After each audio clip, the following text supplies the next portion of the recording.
Oknum anggota DPRD Provinsi Sulawesi Utara berinisial LCS dilaporkan ke Polda Sulut terkait kasus tindak pidana mafia tanah dengan nomor KLP bagi B bagi 290 bagi IV bagi 2019 bagi SOLUT bagi SPKT tanggal 2 April tahun 2019.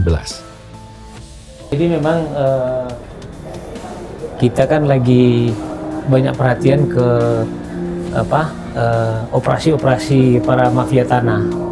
Nah, mafia tanah ini tentu kerjasama antara dua orang atau lebih, dan pasti itu ada kerjasama antara orang luar dan orang yang berada dalam sistem.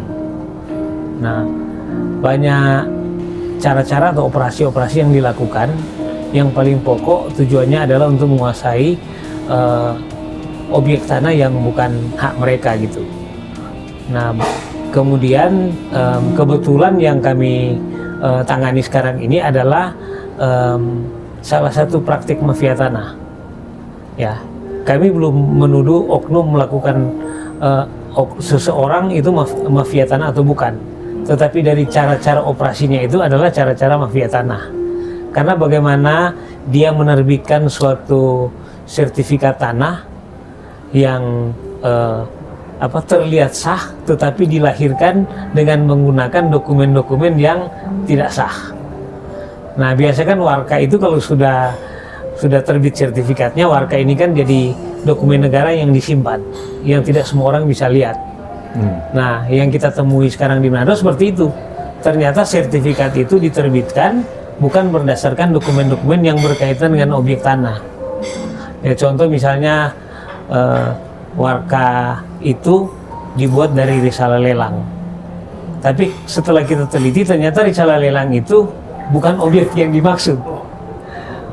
Ya, risalah lelang ini lelang untuk 5 bidang tanah. Tetapi ternyata yang menjadi objek yang diterbitkan sertifikat ini tidak terdaftar, tidak ada di bidang tanah itu. Itu pertama. Kemudian yang satu lagi adalah tentang putusan pengadilan. Ternyata pemilik yang lama itu tidak pernah jual dan tidak pernah menjadi pihak dalam gugatan itu. Nah, tetapi kemudian bisa terbit. Nah, itu yang kami temui di sana, dan memang Pak Billy sudah menjawab gugatannya, dan sudah diuji. Ternyata memang sertifikat itu diterbitkan secara tidak sah. Jadi kurang lebih seperti itu tema mafia tanahnya gitu. Jadi objek tanah ini berada di Desa Kolongan Atas 2, Kecamatan Sonder, Kabupaten Minahasa, Provinsi Sulawesi Utara, dengan sertifikat nomor 79 Kolongan Atas. Kemudian luas tanah itu sekitar 3,7 hektar. Sekitar 3,7 hektar, dan dulunya sertifikat ini memang disimpan di bank. Ditaruh di bank, dan karena pemilik tanah itu banyak berbisnis di luar daerah, tanah ini tiba-tiba udah ada yang kuasai. Udah ada yang kuasai. Tapi ini tanah, maksudnya tanah ini tanah warisan. Tanah warisan. Jadi kebetulan pemilik tanah itu adalah adik dari kakak dari Pak Thomas Tampi, iya. Almarhum Henry Tampi. Nah, almarhum ini tidak menikah, tidak punya keturunan, sehingga ketika meninggal otomatis menjadi ahli warisnya Pak Thomas Tampi. Kalau dari Pak Thomas sendiri, Pak, dasar apa yang Bapak miliki atas lahan tersebut? Jelas itu adalah sertifikat hak milik nomor 79 yang diterbitkan tahun 1982. Nah, sedangkan tadi yang disebutkan oleh Pak Yahya pada tahun 2014 terbitlah sertifikat baru di atas sertifikat yang saya miliki, dan itu atas nama Saudara Louis Carl Schramm. Nah, itu yang menjadi pokok perkara kita, dan sudah saya laporkan di Polda Sulut mengenai hal ini.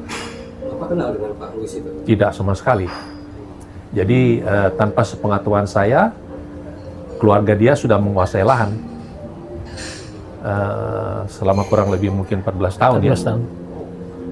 Jadi dia mencoba untuk menjual beberapa kali, tapi gagal karena setelah diperiksa asal-usul penerbitan SHM 357 atas nama Louis Karlsram itu nggak cocok kepala sama ekor.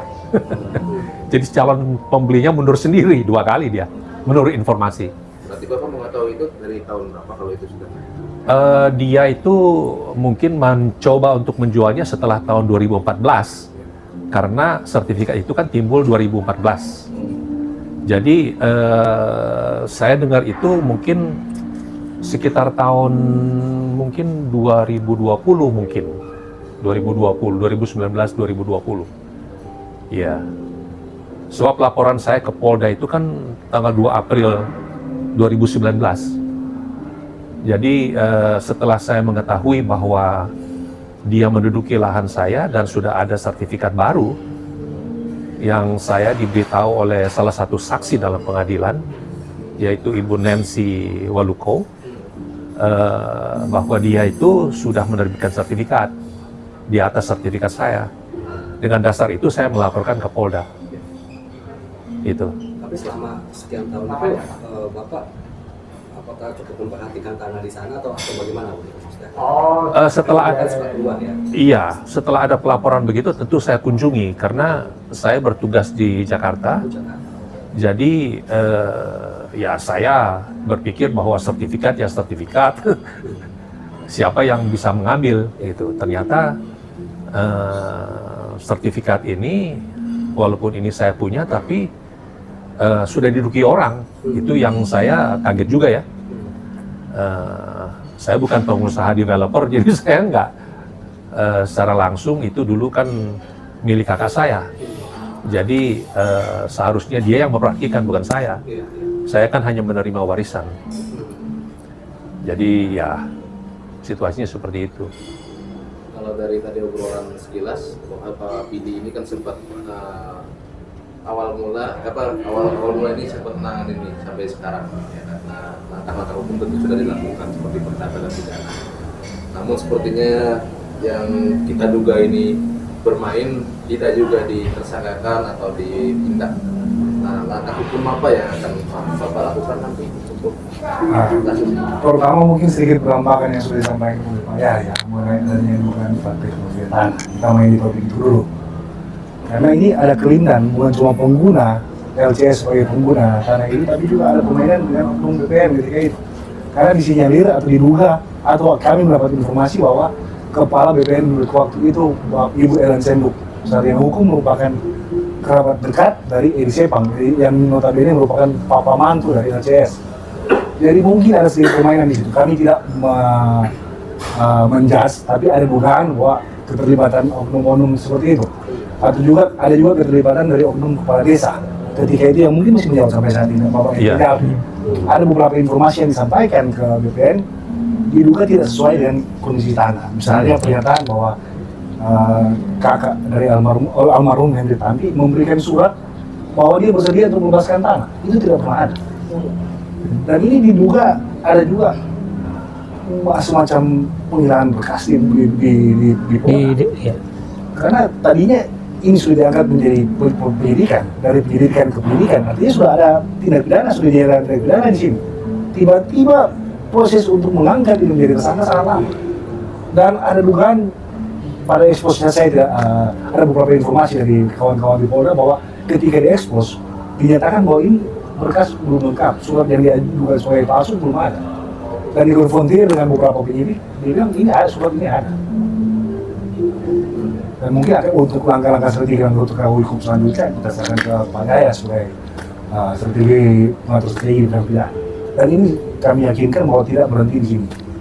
Ini akan kita teruskan. Mungkin Pak Doni bisa tambahkan, ya, kan karena kita tahu ini ada dugaan yang menguasai atau yang mengambil alih ini itu merupakan seorang pejabat dan merupakan seorang pimpinan partai di sana, dan partai itu sedang berkuasa tentunya saat ini.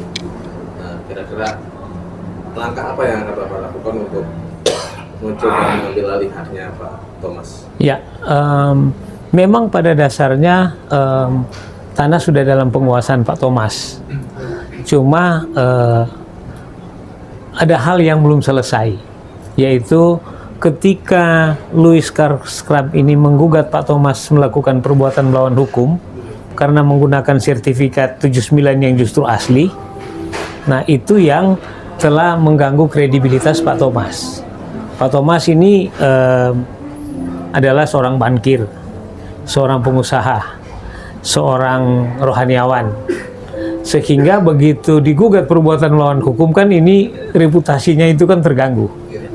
Dan ini kerugian imaterial. Kerugian imaterial tidak bisa dihitung, ya kan?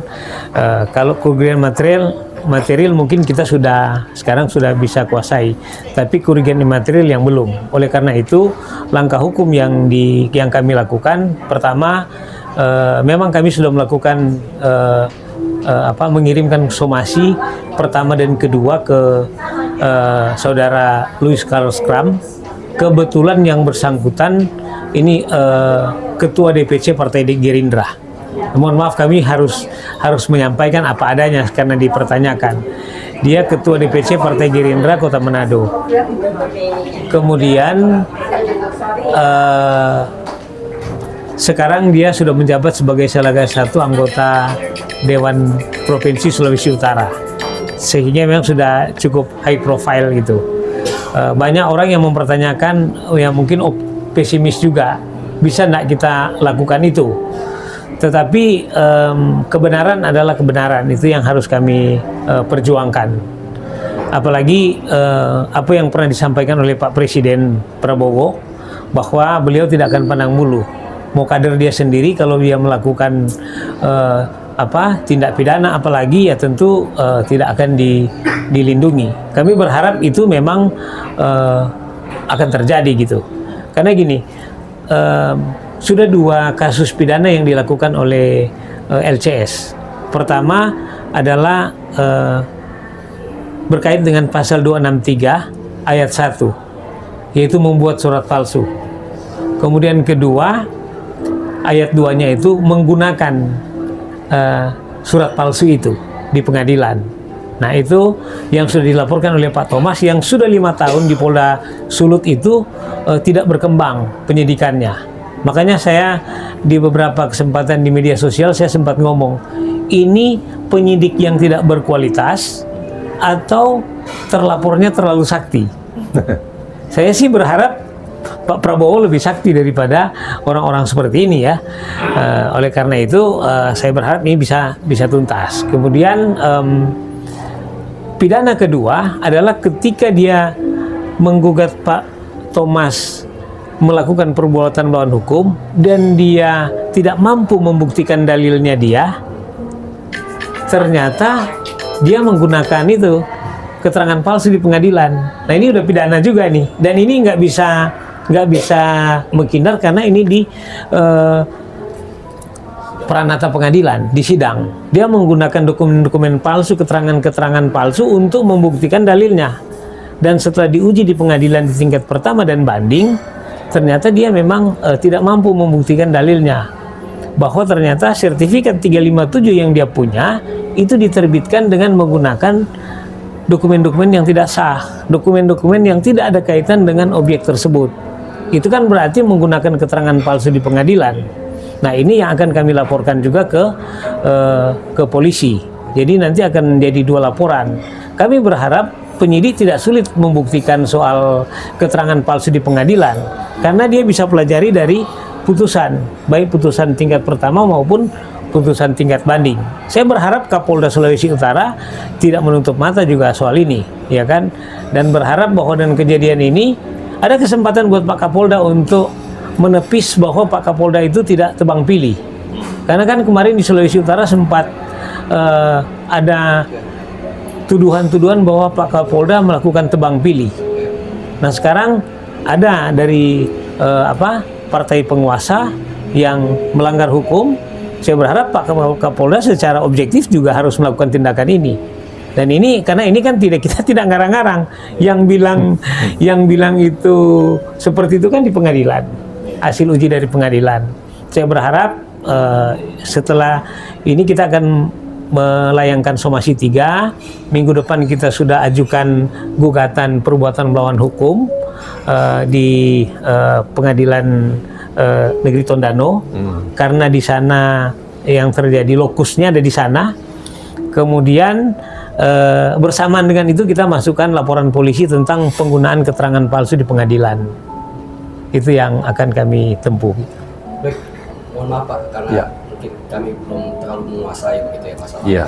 Tadi kan Pak Thomas katakan bahwa mengetahui hal tersebut sekitar tahun 2014 kalau saya tidak salah ya Pak ya. 2014. Kemudian setelah mengetahui itu Bapak sudah melaporkan ke polisi begitu ya. Ya. Tadi seperti itu ya. Ya. Kemudian setelah melaporkan ke polisi itu ternyata 5 tahun begitu ya. Ya. Sampai saat ini nggak ada Sampai saat keputusan, ini ya. nggak ada. Oh gitu, sampai Ya. saat ini Iya. belum ada. Iya. Jadi kronologisnya begini. Sekitar 2011 ya, Pak Thomas ambil sertifikat aslinya. 2013. 2013, Ya. sertifikat asli dari bank Pak Thomas sudah ambil, sudah tebus. Kemudian dapat informasi ternyata objek itu sudah dikuasai oleh yang namanya Bapak Edi Sepang, yang merupakan bapak mertua dari Louis Carl Stram ini, LCS ini. Nah, mereka yang sudah menguasai fisik. Kemudian ada satu waktu Pak Thomas mendatangi objek dan beliau diusir oleh Pak Edi Sepang dari objek itu. Diusir dari sana. Ya. Ya begitu ya Pak Thomas. Ya, ya. Dan Pak Edi Sepang juga pernah berupaya bertemu dengan Pak Thomas di Hotel Century Manado, Grand Puri sekarang namanya. Puri. Dan di situ Pak Edi Sepang menawarkan untuk membeli tanah tersebut ke Pak Thomas senilai 200 juta. Tapi Pak Thomas not for sale. Tanah itu tidak dijual gitu. Tanah itu tidak dijual. Nah, tetapi setelah pembicaraan itu tiba-tiba Pak Thomas mengetahui informasi dari kampung dari di mana objek tanah itu berada. Ternyata sudah terbit sertifikat 357 atas objek tersebut. Nah, karena ada seperti itu, 2019 Pak Thomas membuat laporan polisi tentang pemalsuan sertifikat. Nah, kemudian ini berproses sudah 5 tahun dan sampai saat ini saya sudah mengejar ada kurang lebih 7 SP2HP tentang laporan perkembangan penyidikan. Kan ini tadinya penyelidikan. Nah, alasan penyidik terakhir dia bilang dia lagi mau ngambil warkanya 79. Saya sempat sudah ketemu dengan di Reskrimum Polda Sulut dan bertiga bicara dengan penyidik. Penyidik bilang dia lagi mau ke BPN Minasa untuk mengambil warka 79. Tapi di Reskrim waktu itu bilang, kenapa kamu mau ambil warka 79? Kan yang jadi objek 357. Kenapa membuktikan yang 79? Yang harus dibuktikan adalah 357. Ini kan satu langkah aneh dari penyidik gitu. Dia sebenarnya yang dilaporkan 357, tapi kenapa dia mau buktikan 79? Harusnya dia yang buktikan yang 357. Dari hal-hal seperti ini kami pengacara sangat kritis menganalisis langkah-langkah penyidik seperti itu gitu. Nah, Minta propam untuk melaporkan ke propam karena ini sangat ganjil sekali. oh ini kami bahkan sudah lapor sampai ke Irwasum Mabes Polri, sudah kirim semua. Tapi memang sampai saat ini tidak ada tanggapan. Surat terakhir tanggal 2 Desember 2024 saya menyurat ke Kapolda Metro Jaya, kami tim menyurat ke Kapolda Sulut, meminta atensi dari Kapolda Sulut. Tapi sampai saat ini tidak ada respon. Saya menangani perkara di Polda Metro Jaya, bersurat ke Kapolda, itu tidak sampai 7 hari dapat respon. Tapi di Polda Sulut luar biasa. Sudah lewat 2 bulan no comment. Berarti ada indikasi yang bersangkutan ini sakti ya? Itu dia antara Polda yang tidak qualified atau tersangkanya yang terlapornya yang sakti gitu. Jadi Pak, tadi kan sudah tidak ada belum ada sejauh ini belum ada tindak lanjut begitu ya? Ya. Dari Ya. Polda Sulut ya. Belum ada. Dan ternyata Pak Thomas dilaporkan begitu ya? Oh enggak, bukan. Pak Thomas yang melaporkan. Saya melapor. Pak Thomas yang melapor. Pak Thomas sudah melaporkan Ya. 2019. Digugat, bukan lapor. Saya Oh, digugat. digugat, Iya. digugat. Saya digugat. Perdatanya digugat sebagai perbuatan melawan hukum. 2023 ya. 2023. 2023 saya digugat. Tapi sudah proses. Tapi putus di 2024 kemarin bulan Iya. Mei, gugatan mereka itu ditolak seluruhnya. Artinya secara eksplisit Pak Thomas yang menang gitu. Itu yang menjawab perkara itu Pak Billy. Billy. Di Kemudian perdata ya. di perdata. Kemudian setelah mereka banding, Pak Billy juga kirimkan memori bandingnya dan putusan tingkat pertama dikuatkan. Jadi menang lagi. Dan setelah di situ udah tidak ke kasasi dan sekarang udah ikrah. Nah, maka putusan tingkat pertama nomor 126 PN Tondano dan putusan 91 Pengadilan Tinggi Manado, kami sudah serahkan ke penyidik. Jadi seharusnya penyidik juga tidak perlu repot-repot cari warga, karena ini kan warga ini udah dibuktikan di pengadilan. Seharusnya penyidik tidak perlu lagi membongkar warga karena sudah dibuktikan di pengadilan. Tersangkanya udah ketahuan sebenarnya. Tersangkanya sudah ketahuan. Nanti persoalan sekarang tinggal di penyidik. Seharusnya tinggal di penyidik, ya. Mungkin ada harapan Pak dengan adanya kami yang ikut mengekspos, ya kan ada harapan terhadap kasus ini mungkin sebagai ahli waris. Harapannya apa? Ya tentunya saya mengharapkan hak yang saya miliki dari warisan almarhum kakak saya itu dikuatkan sesuai apa adanya. Saya tidak minta lebih, tidak kurang. Kalau sertifikat yang diterbitkan oleh suatu institusi, suatu badan negara dengan lambang Garuda, tapi orang bisa semena-mena mengambil dengan pola kerja yang Mafia tanah. seperti begini. Ya siapa yang mau berinvestasi di negara ini, Pak? Itu aja. Sebenarnya sangat simpel. Kalau saya sebagai warga negara mempunyai hak atas tanah, kemudian seseorang hanya karena kedudukan, karena koneksi, karena memiliki atau merasa mempunyai kekuatan politik dan sebagainya, melakukan praktek-praktek mafia tanah, maka investor akan mempertanyakan sampai di mana kekuatan pemilikan itu sendiri bisa dipegang oleh pemilik. Nah, kalau itu bisa digoyang-goyang oleh orang-orang seperti Louis Schramm ini dengan pengaruhnya, kedudukannya, siapa yang mau berinvestasi di negara ini? Kita boleh berbicara dengan mulut sampai berbusa pun tidak akan yang mau percaya, Pak. Begitu. Jadi saya hanya mau mengambil hak saya kembali. Dan sebenarnya saya mempunyai misi negara ya. Jadi bukan saja saya melihat diri saya sendiri sebagai pemilik hak, tapi saya juga mau melihat bahwa negeri kita ini tuh sesuai dengan misi yang Pak Prabowo Presiden mencanangkan, tidak akan memilih-milih memilih-milih kasih begitu. Ya, tidak tebang pilih. Ya, tidak tebang pilih. Mereka yang melakukan tindakan-tindakan seperti mafia tanah begini, Pak Prabowo itu tegas sekali mengatakan bahwa saya akan tidak memilih-milih kasih. Begitu. Jadi ini yang saya sebenarnya meminta Pak Presiden untuk melanjutkan apa yang sudah dicanangkan dalam program sebelum menjadi presiden. Jadi Pak, mungkin sedikit ada tambahan mengenai tujuan ideal yang disampaikan oleh Thomas tadi.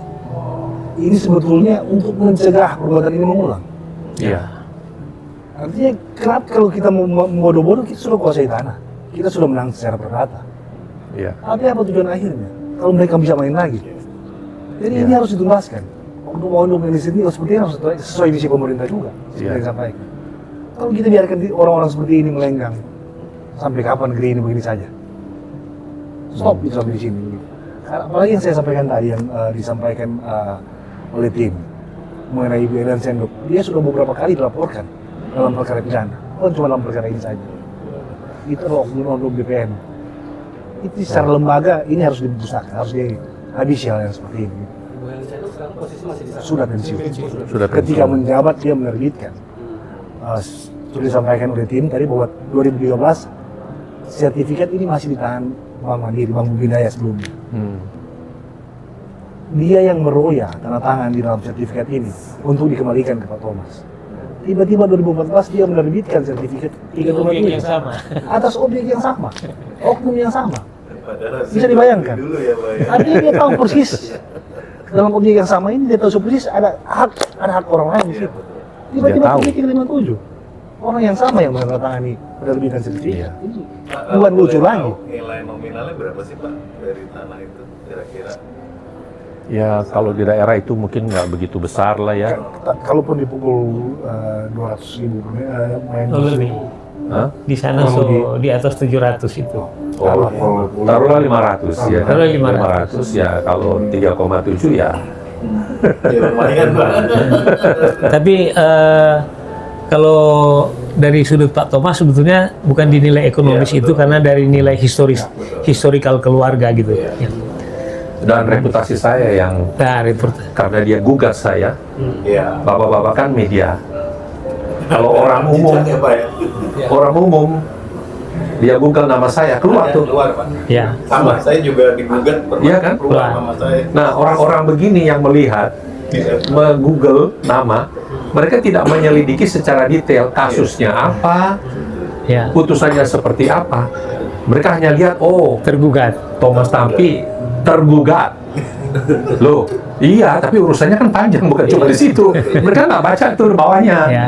Nah itu yang saya sebagai orang yang selama ini ya hidup tidak melanggar hukum dan tidak mau mengerjakan orang, memfitnah orang. Tapi kalau saya digugat seperti begitu, saya sudah 71 tahun, saya membangun reputasi saya sekian lama, tiba-tiba ada orang gugat, kan berarti kan saya mungkin melakukan sesuatu yang melawan hukum kan, karena dia kan menggugat saya secara Melawan hukum. perdata. Seakan-akan saya melanggar hukum. Di mana saya melanggar hukum? Nah, orang masyarakat di sana kan waktu ketik nama saya kan dia nggak baca ke dalam tuh. Waduh, saya kan bagaimana saya bisa menjadi seorang yang tetap menjaga kepribadian saya di masyarakat dengan adanya gugatan dari dia? Kan nggak bisa begitu dong. Kapan rencananya Pak akan tadi kan menyampaikan gugatan juga ya, Ya. terkait dengan laporan palsu Ya. dan dokumen palsu dan sebagainya. Ya. Kapan itu? Itu minggu depan. Jadi apa? Besok kami akan melayangkan somasi 3 untuk syarat formilnya. Somasi 3 kita layangkan dan minggu depan gugatan perbuatan melawan hukumnya sudah kami daftarkan. Gugatannya sudah sementara disusun. Semoga dia melaksanakan somasi biar dia Iya. tidak perlu kan. Di PN mana tuh? Di PN Tondano. Tondano. Tondano ya. Kita melihat lokus tempat dia melakukan perbuatan melawan hukum itu. Oke, cukup Pak. Ya. Gitu. Terima kasih, Bapak.